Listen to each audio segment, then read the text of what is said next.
we have done a huge efforts to support the startups. And when I speak about startups, I don't mean startups that are there only in Saudi, but Saudi and internationally. Do you have like a rough number of how many startups are working with you and how they began their journey and where they are now? We are now in engagement with a lot. We are in the early stages of bringing 3 to 4 within Red Sea for the next 2 to 3 months. You're a CTO. Just give us some overview of how you think of AI in your technology stack. I believe that people just want to put the word AI in everything that they do, which is not good. And AI should be there to help you. AI is there to make sure that your life better and also to fasten the processes that you have.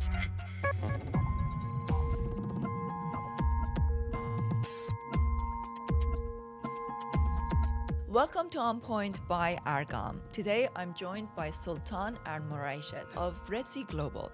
Red Sea Global is one of Saudi Arabia's flagship Giga project developers, leading large-scale destinations focused on tourism, sustainability, and long-term economic diversification. In this episode, we talk about what it takes to build projects of this scale, how sustainability is being embedded into development from day one, and what Saudi Arabia's transformation looks like from the inside. This is On Point, real conversations, global perspective, and I'm your host, Somi Arian. This episode of On Point is presented by STC Bank, driving financial innovation across the kingdom. Sultan, welcome to Argam On Point studio. We have met before. You were in my first documentary. It's been almost 2 years. So why don't we start with first things first. Tell me what has happened since we last met. It was 2024, yes. So what has happened in Red Sea Global since then? You're the Chief Technology Officer. So give us a quick overview of what has happened. In one word, we delivered. Love it. We were delivering, but now we have completed a major milestones. Everyone can come and visit us. It's not something that you can find in papers or you can search in your social media accounts. It's reality. You can go to visit Red Sea. You can see the destinations. You can book. We have an airport that's open. We have a mobility ecosystem, full mobility ecosystem that's fully managed by Red Sea Global. The resort and hotels are open. We have 3 opened already in Shura, Edition, SLS, Intercontinental, and 4 will be open within the next 2 months. And by the end of the year, we will complete the opening of Shura. We are opening a couple of destinations in Amala. We have Ummahat, which contains St. Regis, Ritz-Carlton, which is open already, and we have the iconic destination, which is Shibara, the place that I always say that it was a sci-fi. It was something that nobody imagined that's going to be implemented, but now it's not only implemented, it's live, and you can go there and enjoy it. Desert Rock, one of the most attracting destinations that I have ever seen in my life. You go in the middle of the mountains and all of a sudden you see a resort, and not a normal resort, a resort that's being implemented on the top qualities and also with a full protection of the environment and the nature. You can see rooms within the caves. We call them cave rooms. You can see rooms in the mountains, rooms next to, or once you walk toward the lobby. It's an amazing place, an amazing destination. And we have also the Southern Dunes. Southern Dunes is, I'm from Riyadh. So Southern Dunes is not new to me because we are living in the middle of the desert, but a well-developed desert that we all love. When I went there, I get the sense of the desert, the place that we were in, and I get it differently. I get it with an amazing vibes, because when you live in a destination and you experience the same destination in another place, but with another atmosphere, you will enjoy what you have. I'm in love with my city. I love Riyadh, but I loved it more when I went to Six Senses, and I encourage everyone to go and visit the destination and try our activities out. And the beauty about what we are doing, it's not built in isolation of the community. It was built with the support of the community. So People will go there. They will think that I want to experience the local community nature. We'll tell them that you don't need to experience it. They are living there. We support each other. We wouldn't have achieved our objective without their support. We wouldn't have achieved our development without their belief in the vision and their belief that this project is gonna make this destination unique, and we made it. We made it together with the support of them, and I always say that this is gonna be their location in the future. Sultan Moraished will be here for 1 year, 2 years, 3 years, 10 years, who knows? But the future is going to be for the community. And because they are part of the project, the future is going to be for them, inshallah. I love it. So what is the role of technology in all of this? Because, you've taken something that is a destination that is very native with the local community, and you've turned it into this kind of futuristic technological destination that is also preserving the feeling of being in a cave. Oh, by the way, I cannot wait to see these cave rooms. I want to be in the cave rooms, and I'm assuming it's just a wonderful place for calm and meditation and all of that stuff. But at the same time, how do you bring together technology and this futuristic vision with that feeling of being grounded by nature?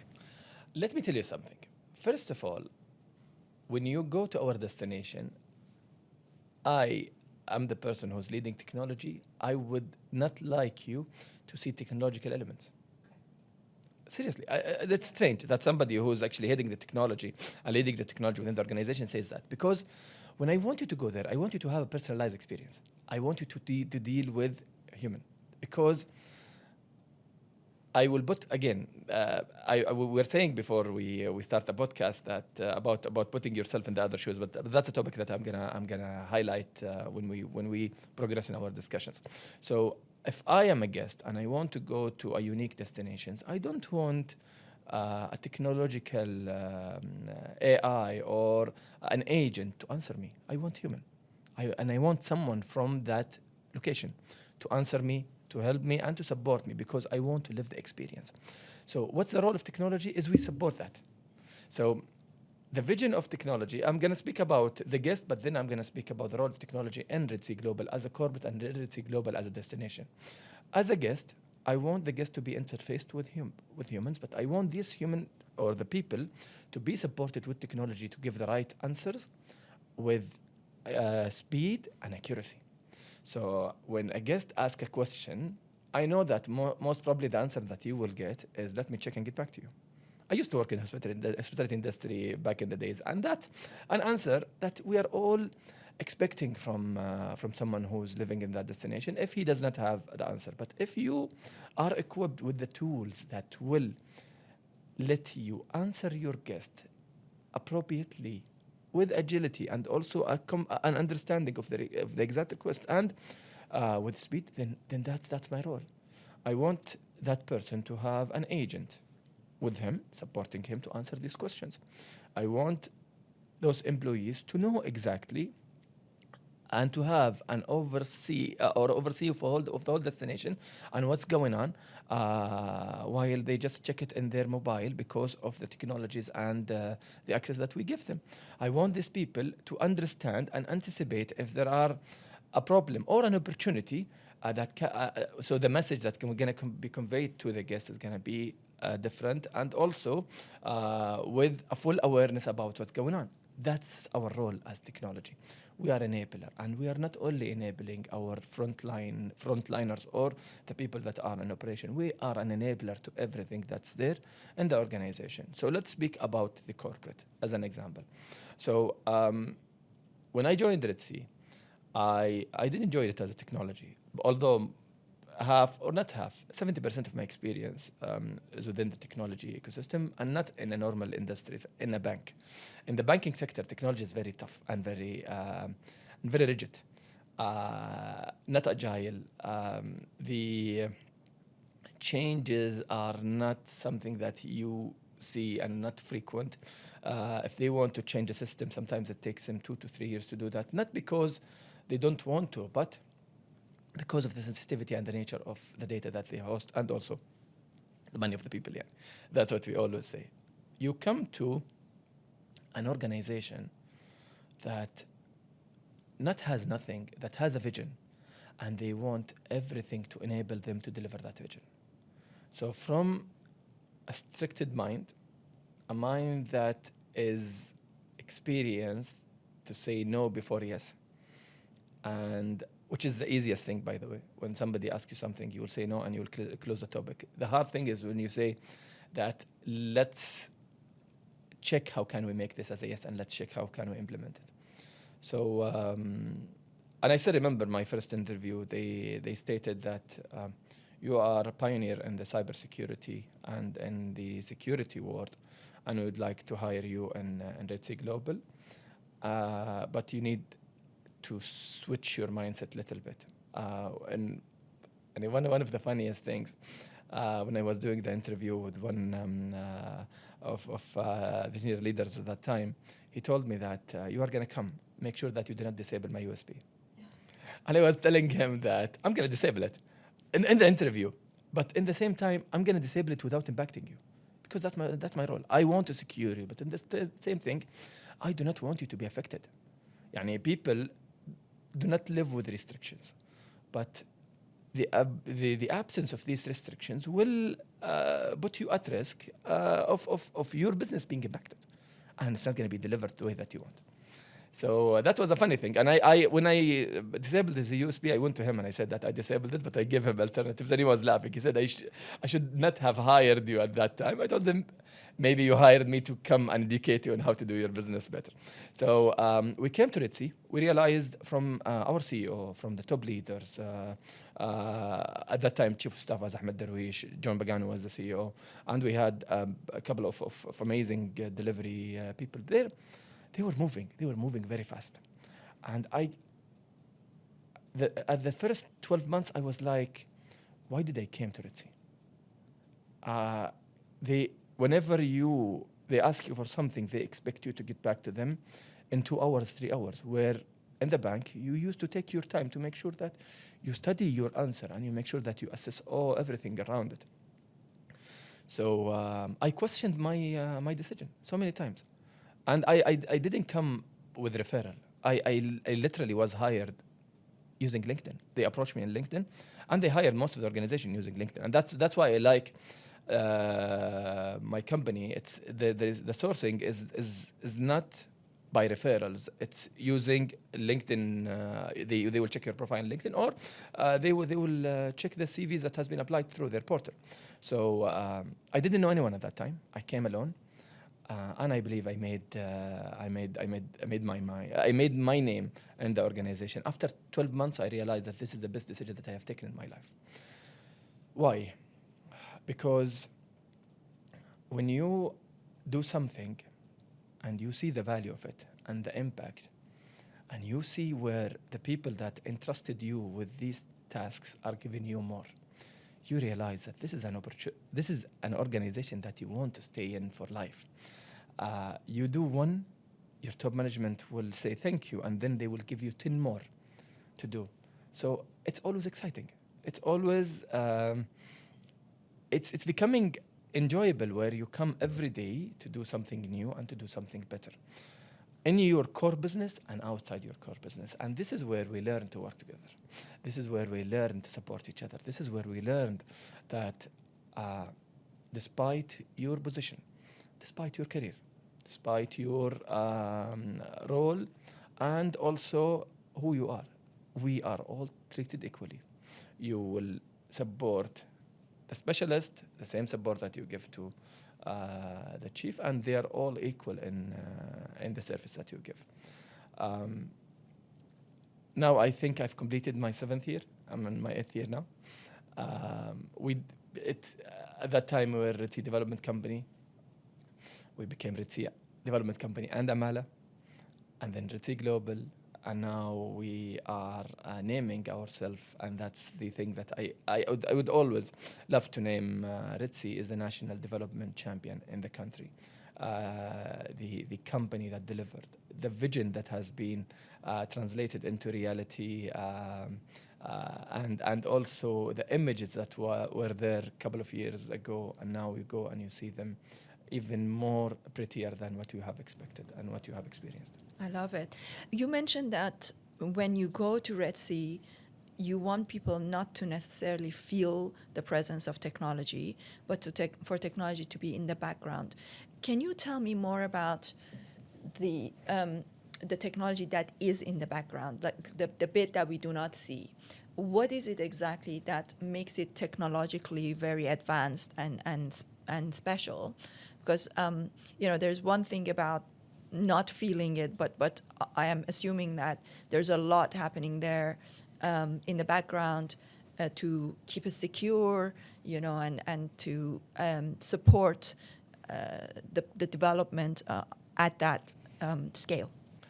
Sure. And actually, this is a very good question because there are two paths to answer that question. There are the technical path, which I'm going to go to, but I will not go in depth. But there are the path where you need to apply your strategic thinking to achieve your objective.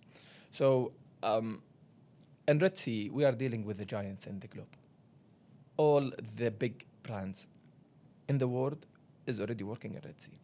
And by the way, Red Sea even facilitated a couple of these brands to have a presence in Saudi Arabia because they want to be attached to Red Sea due to the nature and the scope that they have. So we all our core businesses are being implemented with the support of the giants in the globe. However, how you want it to be implemented and how do you have them to be implemented to support your vision and to support your objective, which is having things being done in the background to support the front end to do their jobs better. You need always to think of the bigger picture. One of the things that we are doing once I joined the technology is, data is important. And I'm going to give you this example. I'm going to go through multiple domains in that area. Data is important. But the challenge that everyone has when they have multiple scattered systems, all of them has important data, is to link them together to give you the right decision and to have a single source of truth of any request that comes to you or anything that you want to have. When I joined the technology, the first thing that I was looking at is to make sure that we have a data platform that is connected with everything.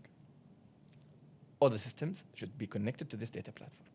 We will have this data platform as a single source of truth. People were like, but what's going to happen to the systems that we do? I told them, I'm not going to touch them. You have your system. You have your data within your system. You can do whatever you want with it. However, anything that has Red Sea on, it should be in this data platform. So when we started with the destination data, and now we are doing it with the corporate, and we are doing it with everything that we onboard. So when we have, as an example, the destination data in one location. So if a frontliner is checking about the mobility or the car that's being assigned for a guest, he will be able to know the answer with one interface. If the frontliner wants to check the situation of another hotel, he can get that answer with one interface because all the data is hosted within one location, which will make their life easier. And that's the aim of us supporting the destination. And not only that, we are even thinking to expand that to become bigger. A Red Sea destination, we are building a system that supports the whole destination. The vision that we have with that system is to be even used with other destinations in the same nature.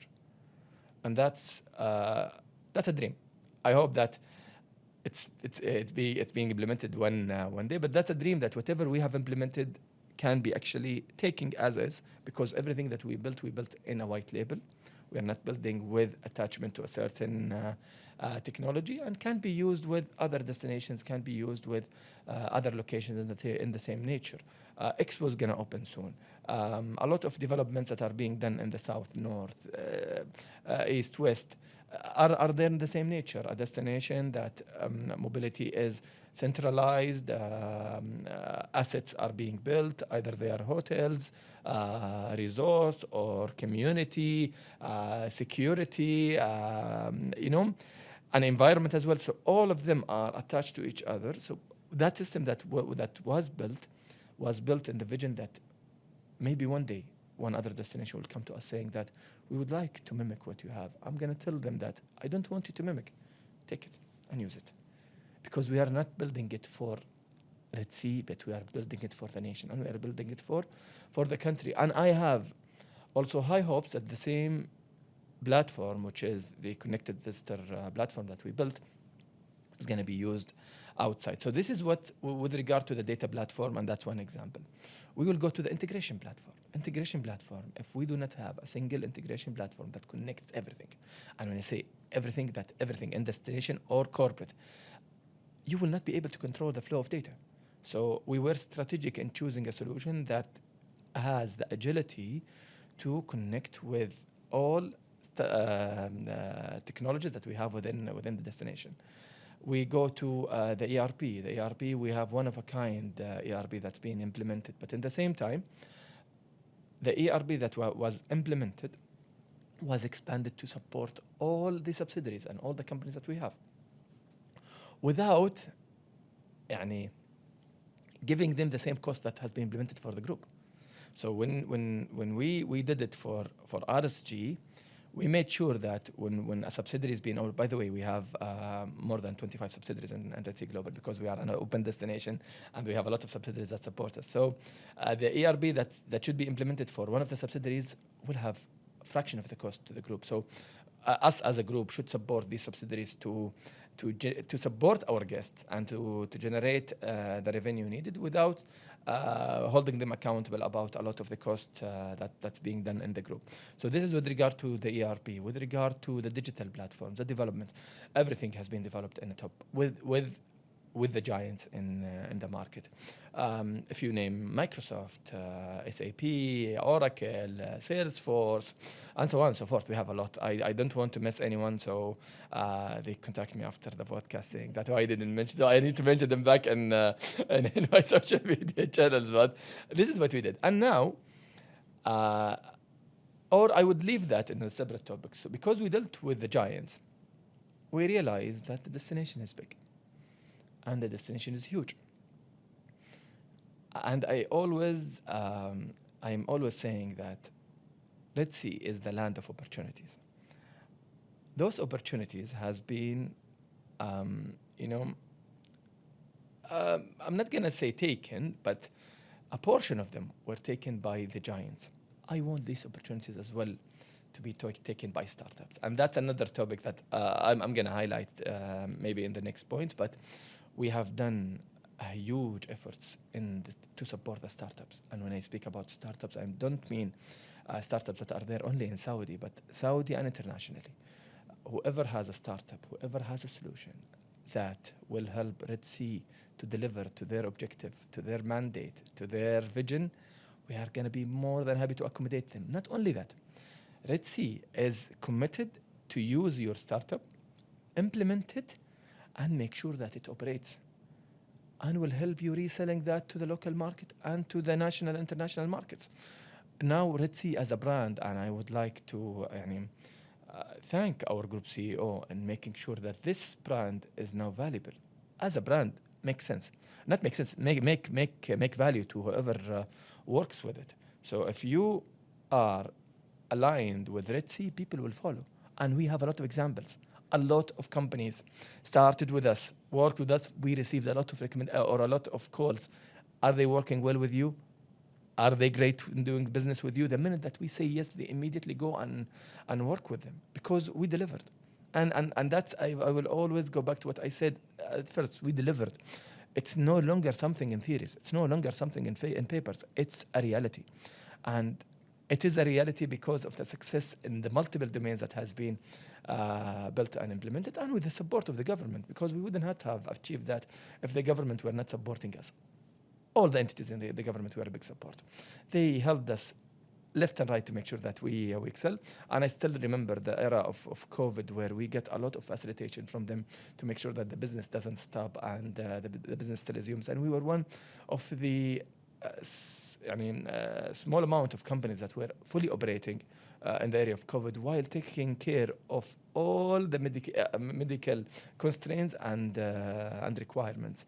We were in compliance fully with that, but at the same time, we were delivering to our vision and to our mandate. I love it.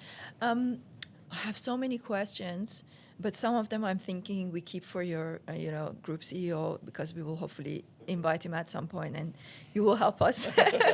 But also because a lot of it is to do with like the bigger picture of the business. Because you are a CTO, I want to focus a little bit more on the technology aspect.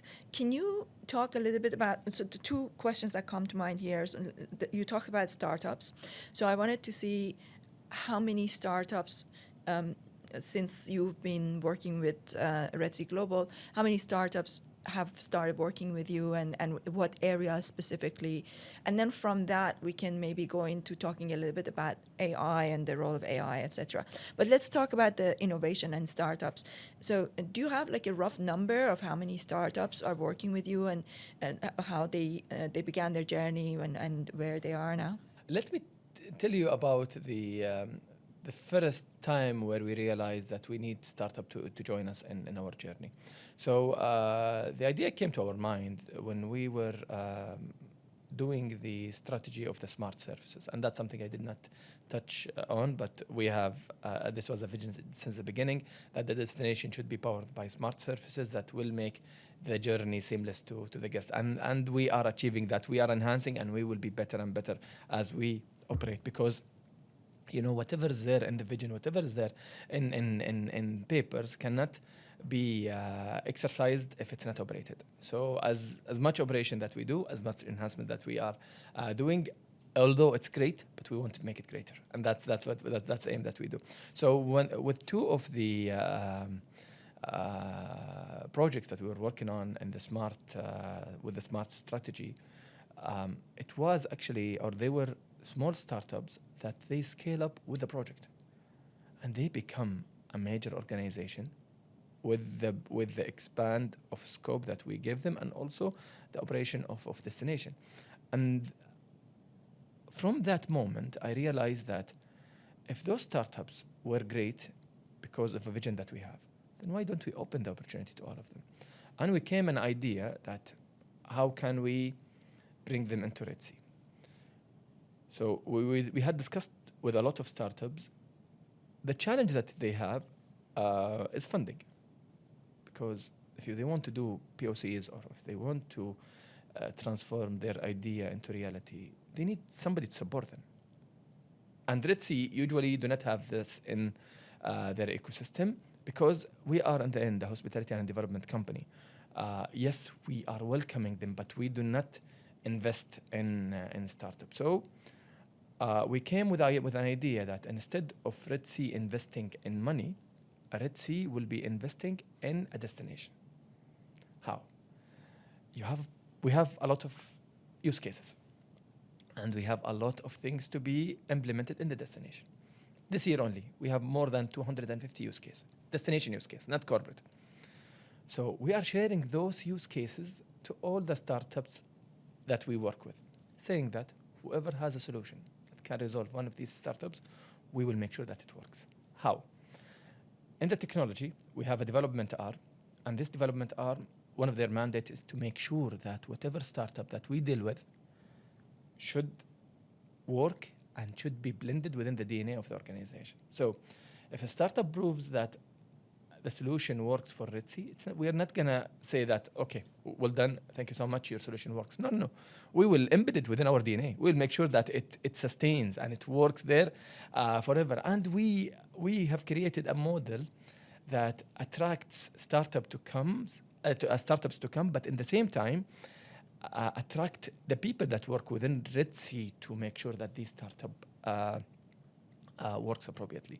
So we are dealing now with venture capitals. The venture capitals has three roles, or have three roles. one of the roles is to fund that startup financially. And these commercial discussions, we are not involved with. We actually link them together. If they want facilitation, we facilitate. But the startup deals with venture capital. Venture capital support them with money, get some royalty of the product, and then it comes to us. So supporting them financially, venture capital to start assessing the startups that can be introduced to let's say Global, so they handle the deal flow. But in the same time, the venture capital will always have the startups that are potentially or they has the potential to become big in the future. So they give this advisory to Red Sea to understand exactly how we deal with those startups. So we are now dealing with a lot, and we are assessing a lot in the healthcare ecosystem, mobility, community management, tourism, all domains. And the beauty about this situation that I'm going to tell you one of the startups comments about that topic especially. They said, why do you want to give Red Sea royalty on my product? I told him that it's for you, not for Red Sea. He said, how? I told him, if you want your system to work and you want it to keep working, if Red Sea does not have royalty, they will ditch it 2 years, 3 years after, and they will choose another solution. But if Red Sea has royalty in your solution, they will make sure that it always works, and they will make sure that it always enhances, and they will make sure that it always meets the transformation that the company has, which is for your own sake. So basically, you are giving Red Sea a platform that Red Sea will use, will operate, will make sure it works fine. But in the same time, Red Sea will always put in their mind that I have royalty in that product. I cannot ditch it. I cannot change it because I get revenue out of it. So they will always make it perfect. And that's the appealing point to those startups. And we are now in engagement with a lot. Every week. We talk to 3 to 4 startups. We are in the early stages of bringing 3 to 4 within Red Sea for the next 2 to 3 months. And then we will make it a continuous KPI that we have. I envision that we should sign with 10 to 12 every year. The destination is big. I believe that this number is going to be multiplied by 2 or 3. But let's see how are we facilitating with the startups that we sign with. So the dealing with the giants is there, and attracting them, it's already there. Dealing with startups is there. So one of the things as well that we are having as a small condition with the startups that we work with. So a couple of them were from the US. We told them that, why don't you have an office in Saudi? Don't say Saudi. Why don't you have an office in Middle East? They say, why would I? I will implement my solution in Saudi. So they, from US, and I will implement it in Saudi and other countries, Qatar and others. So they said, and we kept telling them that the situation in Saudi is not like the US. The situation in GCC is not like US. And also the situation in GCC is not like Europe. It's not like China. It's not like Russia. So we all have our own regulations that may become a hurdle for you to develop your startup. So in all the communication that we deal with them, the minute that they realize how big is Saudi Arabia and how much is the opportunity that they have, they say that we want to move to Saudi. And that's something really makes it joyful for me to have these discussions, because we are localizing startups within Saudi Arabia, and now we are finding ways where we ensure if the startup booms in the market and become one of the biggest products within the GCC or Saudi market, that they have certain benefits. And we are still in discussions with couple of organizations to support us in that. But that's how we make sure that Saudi is attractive to all of those startups. But at the same time, to support the statement, which is Red Sea is a land of opportunities. So come to Red Sea and you will have a lot of opportunities to deliver and develop your vision. And at the same time, Red Sea will help you to make sure that solution or that startup works and works with excellence. Very interesting. When you think about startups, do you ever worry? Because, for example, 90% of startups, 99% of startups eventually don't work out. Do you ever worry about that? How do you do the risk management when it comes to that? That's why we are signing with the venture capital. Okay. So it's not the venture capital. The role of the venture capital is not like giving money or having royalty of that startup or ensuring that they bring solutions. No. Their role is far larger than this, and I want them to be accountable about that role. So the venture capital will be fully accountable about the progress of the startup. We will assess it technically. But the startup situation as an organization, because the minute that they start working with Red Sea, we will start speaking about royalty for Red Sea, royalty for the venture capital, and royalty for the implementer. The minute that we do those royalties, you will start to form a board that contains people from the startup and people from the venture capital and also people from Red Sea. So we will always have the right governance and control of the progress of that startup. And if the owners of startups decide that I don't want this anymore, we will evaluate the solution and the venture capital will buy it. And that's why with that model, we are eliminating all the risks. As long as Red Sea make sure that it's technically feasible and it works, as long as the venture capital take care of the risk assessments, future of the founders, future of the implementers, and also making sure that the progress of implementations are following the plan, then the startup will succeed. And that's why I'm saying that the minute that they come to us, we will make sure it's a success.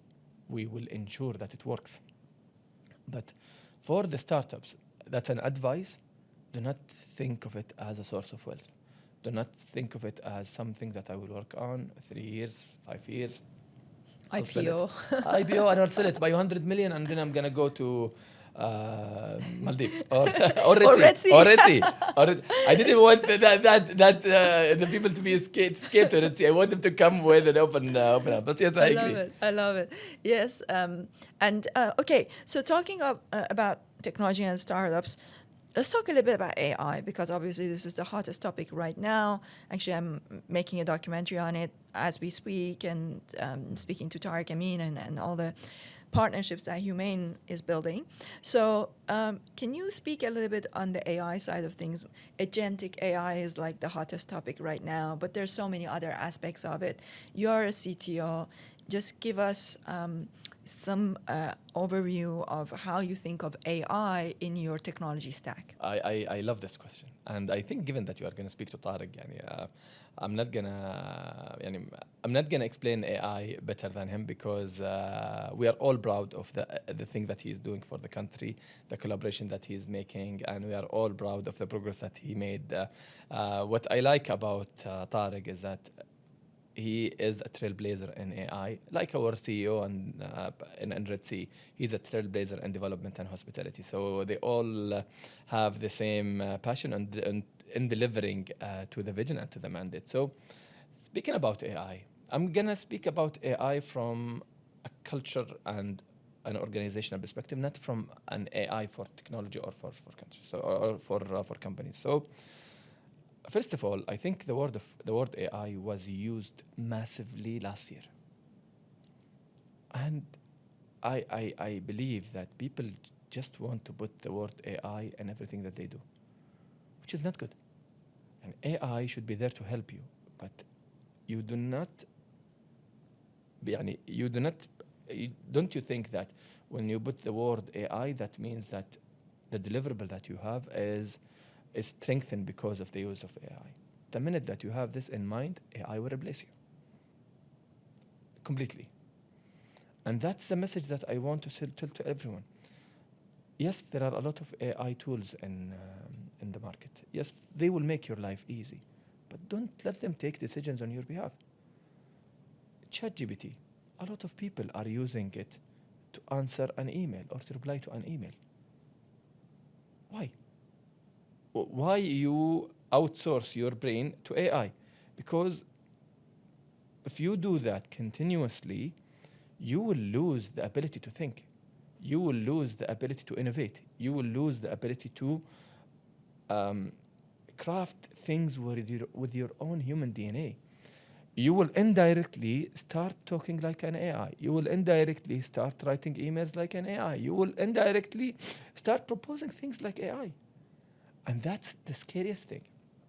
Because the minute that people feel that they are comfortable using it as it makes their job easier, you should start the timer of you to leave that job or to be replaced by an AI. AI is there to make sure that your life better and also to fasten the processes that you have, but it should not take decisions on your behalf. That's how I see it, and that's maybe a cultural problem that we face. And also, a lot of people are afraid that AI is going to take my job. The minute that you have this afraid in your mind, it will take your job. Don't put it in your mind. You always can do better. You always can equip AI to take the administrative work that you have, where you to think better and to do more and to progress in other areas. So if you do your business and the administrative work is taking 80% of you, AI will make it 20%. So you have now 60%. What should you do with it? Be happy and rely on AI forever. AI will take the additional 20 and will replace you.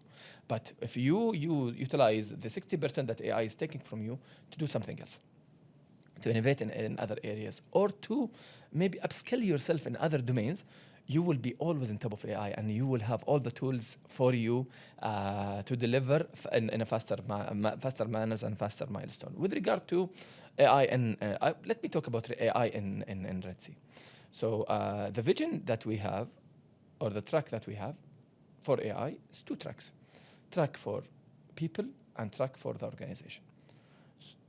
The thing that people were afraid of, that now they are introducing AI, that means they're going to replace us. So we stopped fully the AI for business, and we started introducing the AI for people with a full awareness on that. So all the publicly available tools that does not contradict with the company laws or company rules is being provided to the employees to tell them how to make their life better, to tell them how to have that AI helping them in their personal matters, how that AI will make time for them or a quality time for them when they use. They started believing in it, believing that yes, AI can help me in real life and can make my life better. One of the nicest examples that we have, that a guy, he said that I used to have a problem with doing diet, and I used to go to a lot of doctors. The minute that I start asking AI as my personal advisor in doing my diet, it worked, and it worked perfectly. And I realized that I do not want to meet doctors for that topic. I told them that, yes, of course, but don't rely on it for all your medical situations. Diet is fine, but others you need to go and see the doctor. So that's one of the examples. One of the other examples, a person who has a big family, he used to create games using AI. So it asked the AI, now we are 7 people, we want to create a game that makes this gathering exciting. The game is about a certain topic, and we will have these ideas. The AI will create a game for them where they collaborate and they play with each other. So it does help them make their life better. And it does help them to believe that AI is not there to replace me, but AI is there to help me. The minute that they believed in that topic, we started implementing AI for the organization. And we got highest responses for all of them to start giving us opportunities where AI can help them in their work. And now the organization we are evolving. A huge number of use cases were implemented. A huge number of employees are using AI for work and AI for personal. And that's the message that I want to send to them. I want them to know that you are the asset, not the AI. And you see yourself the way that you want. If you see that AI will take your job, I'm assuring you that it will. And you should tell us so we can facilitate that.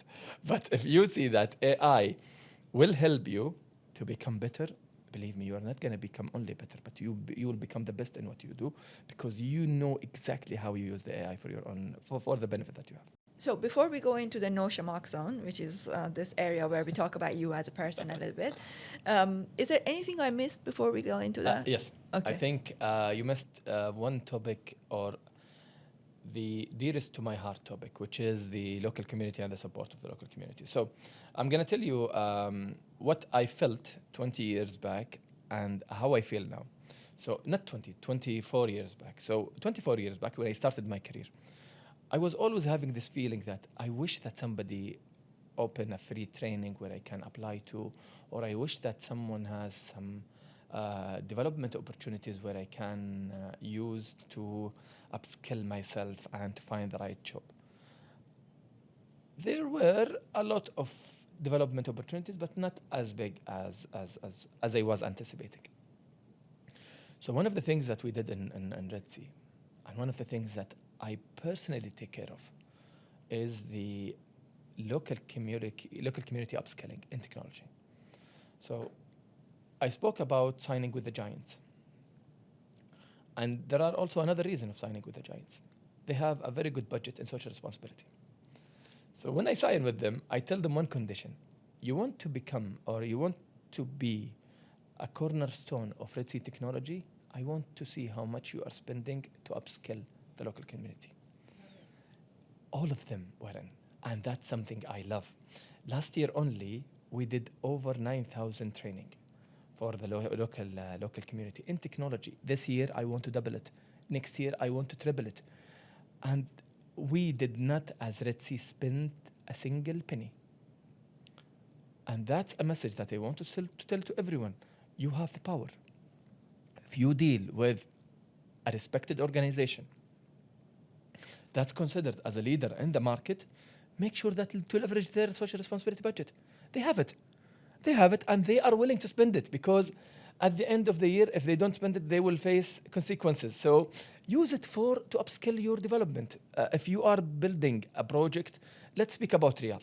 If you are a company in Riyadh that is focusing in banking, and you are dealing with one of the giants, make sure that you have banking courses in technology that's being given to the community of Riyadh. If you do it in Jeddah, if you do it in Dammam, if you do it in the Red Sea destination, what was done for Umlaj, Al-Wajh, Dhiba, and we are even extending that somehow to support Tabuk. We are extending it to support Al-Ula.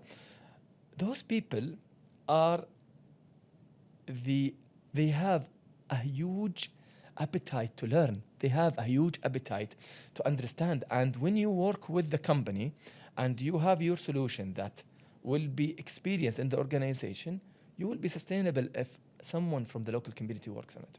And that's one of the dearest topics to my heart, and that's what I want to encourage everyone to do. Believe me, you will sleep better.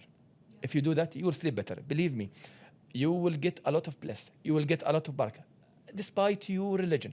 We are Muslims, this is in our DNA. But despite your religion, despite what's your belief, this is something that will make your life better, because you are helping the people, and the minute that you help the people, it will come back to you. That's our DNA in Islam, and that's actually what I think in all religions and in everything around the world. Whatever you do to others, it will come to you. It will come to you either here, or it will come to you to one of your families, or one of your dearest people, or it will come to a situational thing that you have and you are working on. So this is the message that I want to tell to everyone, that if you want to invest in people.